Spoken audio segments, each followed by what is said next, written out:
아예 임대 줄 생각도 안 하고 있습니다. 그냥 어차피 안 되는 거기 때문에 그냥 버려진 집.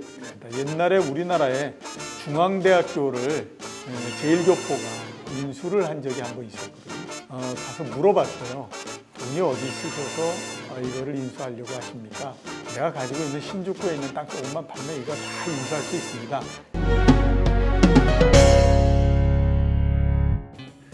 안녕하세요. 선대인경제연구소 선대인 소장입니다. 제 옆에는 예, 안녕하십니까. IBK 투자증권 전 리서치센터장 이종우입니다. 네, 자 오늘 경제 이슈 브리핑 시작할 텐데요.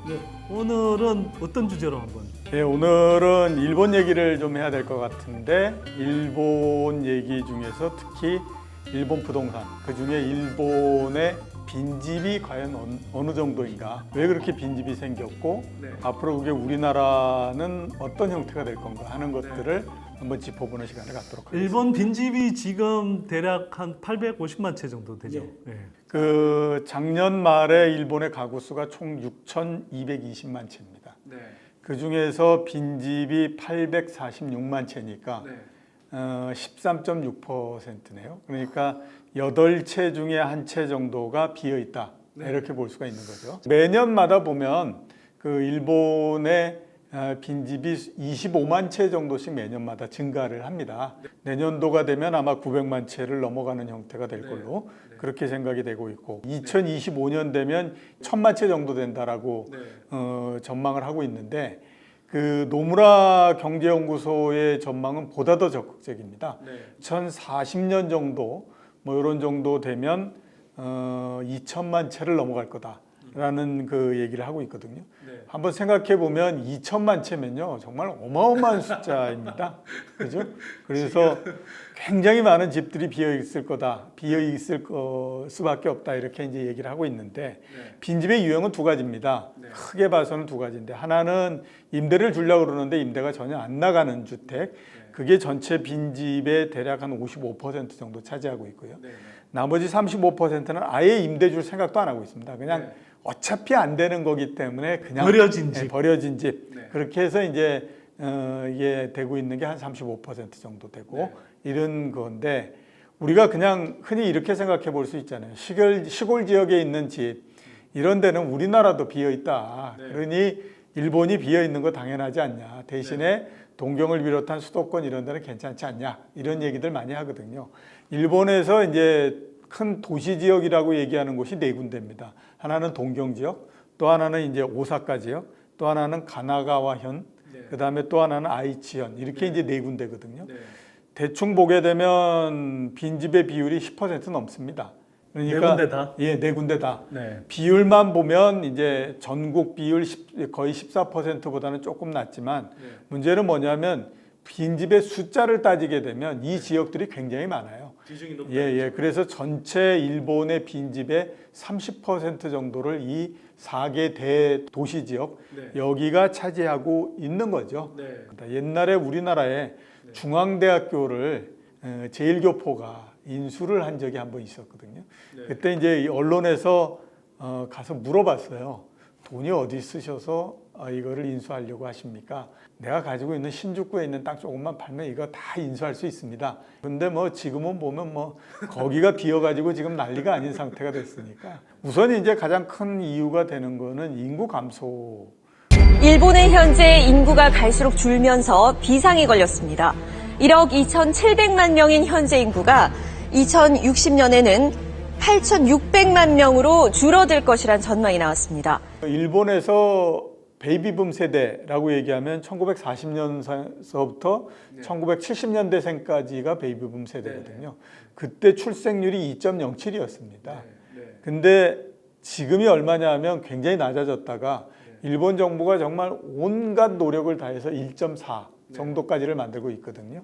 근데 뭐 그거 가지고는 뭐 도저히 안 되는 거고 그래서 지금 일본 정부가 가지고 있는 최대 목표가 뭐냐. 지금 일본의 인구가 1억 2천만 명 정도 되는데 2060년도까지 1억 명을 유지를 하는 것이 최대 목표입니다. 자, 근데 문제는 뭐냐면 일본의 가임 여성들이 계속해서 줄어들고 있거든요. 앞으로 한 20년 정도 지나면 지금보다도 가임 여성이 30% 정도 줄어들 거라고 생각합니다. 네. 1억 명의 인구를 유지하려면 1.8 정도가 됩니다. 네. 출생률이. 네. 인구가 계속해서 줄어들면서 이렇게 빈집이 계속해서 생기는 형태가 되는 거고요. 네. 두 번째로 큰 문제가 뭐냐면 주거 형태가 바뀌는 거죠. 네. 일본 같은 경우는 우리나라처럼 이제 이렇게 뭐 아파트 단지 이런 게가 있는 게 아니라 네. 단독주택이 굉장히 많이 그렇죠. 있는 형태이거든요. 근데 이제 주거 형태가 단독주택에서 또 아파트, 우리로 따지면 아파트, 일본에서는 맨션이라고 그렇죠. 얘기하거든요. 맨션이라고 예, 예. 그러죠. 이제 그쪽이 늘어나서 이렇게 이제 바뀌는 형태이고 독신자 네. 이런 쪽이 굉장히 많이 늘어나고 있어요. 네. 독신자가 늘어나다 보니까 어떤 형태가 되냐면 주거 형태가 네. 단독에서 맨션의 형태로서 네. 바뀌어가는 거죠. 이렇게 가는데 이게 문제가 또 독신자 가정에서 문제가 뭐냐면 우리가 그냥 흔히 생각하면 젊은 사람들이 독신이 많을 거라고 생각하잖아요. 근데 일본 같은 데서는 고령 세대의 독신이 훨씬 더 많습니다. 사실 그게- 한국도 그렇습니다. 예. 네. 그게 이제 그 젊은 사람들의 독신보다도 훨씬 더 많은 형태거든요. 네. 그래서 지금 맨션에 거주하는 그 독신자 중에서 50% 이상이 고령자. 그렇게 되다 보니까 이제 주거 형태가 바뀌면서 오는 이 부분들도 또 있는데 이게 또 고령자의 독신이 늘어나다 보니까 맨션에서 산다고 하더라도 이 사람들이 돈이 없잖아요. 대단히 이 서로 모여가지고 이거를 리노베이션 한다든가 이렇게 못하는 거거든요. 그렇게 되니까 계속해서 공실은 늘어나고 네. 또 노후화되고 이렇게 되면서 전체적으로 이제 슬럼이 형성되는 형태로서 계속 네. 네. 진행이 되는 거죠. 그러니까 이런 형태로 해가지고 지금 계속해서 빈집이 늘어나는 형태가 되고 있는 거거든요. 일본의 이제 그런 뭐 빈집들 경우에는 이거 제발 좀 사가면 예.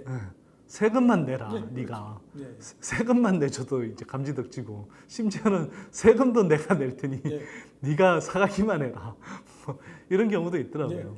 그래서 이제 나오는 사회 현상 중에 큰 부분이 뭐냐면 부동산 상속을 잘 안 받으려고 그러는 거죠. 전국의 빈집 수가 846만 채에 달해 사상 최다를 기록했는데요. 상속 포기가 빈집 대책의 걸림돌이 되고 있습니다. 이 같은 빈집 상속 포기가 전국에서 급증하면서 지방자치단체의 고민거리가 되고 있습니다. 왜냐하면 빈집, 그러니까 이제 부동산 상속 받게 되면 원래 이제 부동산이라고 하는 것이 어느 나라든지 가장 큰 자산이잖아요. 그러니까 일본 같은 경우에도 옛날에는 장남이 주로 부동산을 받고 차남 이하는 현금이나 그 이에 대체되는 자산을 받고 이런 형태였었거든요. 근데 이게 상속을 부동산 특히 집으로 받았더니 팔리지도 않을 뿐만 아니라 그죠? 그러니까 이게 상속받았으니까 상속세를 내야 되는데 세금을 낼 수가 없는 거죠. 이게 팔리지가 않으니까.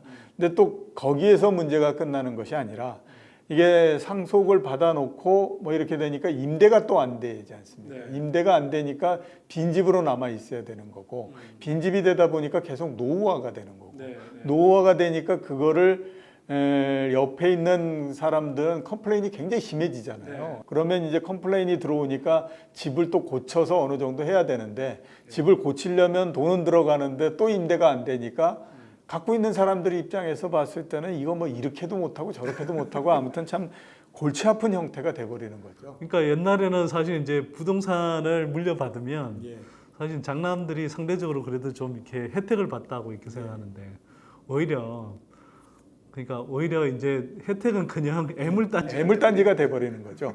그리고 이제 지자체 입장에서는 어떤 문제가 있냐면 공실률이 25%를 넘게 되면 인프라 자체가 문제가 생기는 형태가 됩니다.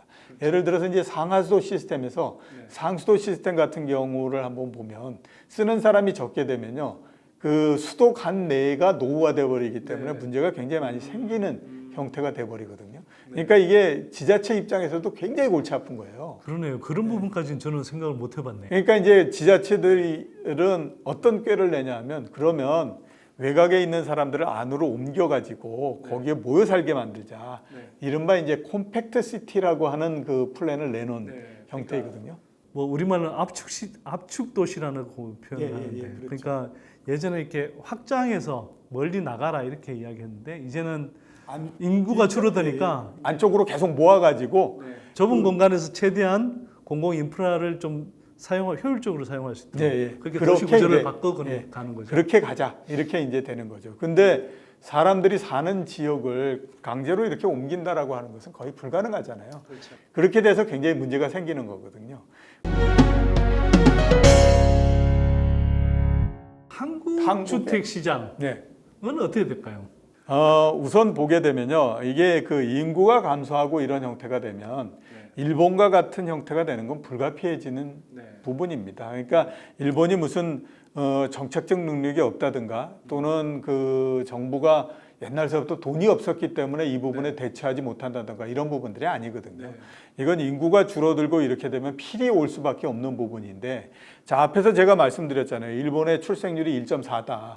우리는 그거보다 훨씬 더 낮거든요. 지금 가장 최근 수치는 0.9 이하로 떨어졌어요. 그렇게 되면 이 지금 일본에서 생기고 있는 이런 부분들의 문제가 이게 단순히 우리가 일본의 문제다라고 볼 수는 없는 거예요. 우리나라도 동일하게 들어가는 형태가 된다라고 보여야 되고요.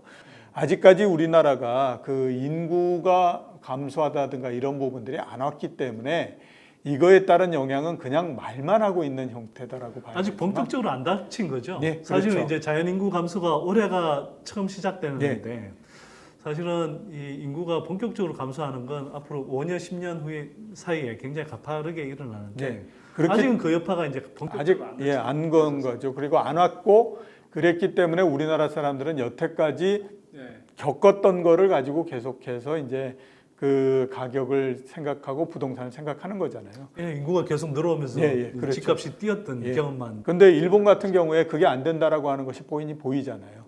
그러면 우리라고 거기에서 예외가 되겠느냐? 그 부분들을 생각을 해야 되는 거거든요. 뭐 부동산에 몰입하고 그럴 상황은 일본의 경우를 보더라도 아니다. 이렇게 볼 수가 있는 거죠. 자, 근데 사실은 이제 최근 몇 년 사이에 일본 부동산 가격은 또 반등하고 있다. 또 뭐 일본의 이제 도심의 또 요지들은 또 뭐 가격이 오르고 있다. 이런 이제 보도들이 나오고 있는데.